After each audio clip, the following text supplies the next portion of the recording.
And perhaps that brings us to the practical question of what do you do for a living? You've mentioned something about working with youth since 2004. Yes, yes, it's I suppose best job in the world is wouldn't be exaggerating. So these are young adults between the ages of 18 and 23. We're moving away from this whole personality disorder label, which I've never found particularly helpful. I think when anyone is stressed, their personality could become quite disordered. I know mine does. But typically, these are young people who would attract a diagnosis of personality disorder.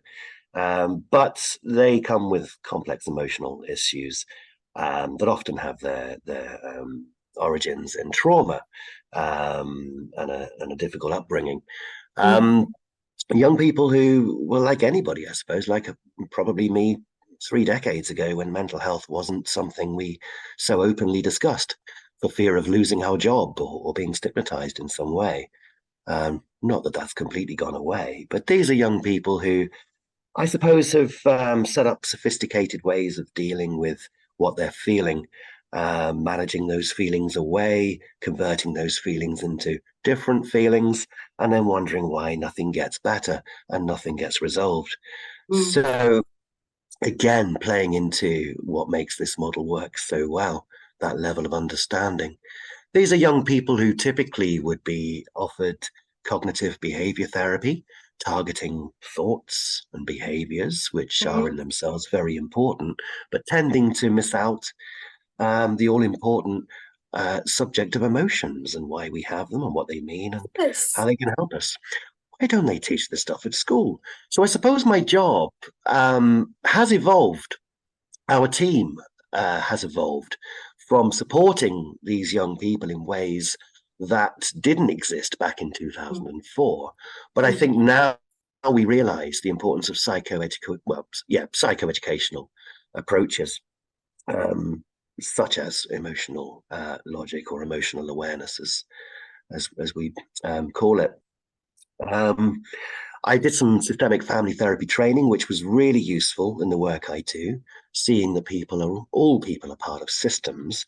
However disenfranchised people may feel, we are all operating in systems, though many may be dysfunctional, I suppose. So yes, I set up my own projects, working with families with slightly younger people, teenagers in the community. I still do some of that stuff.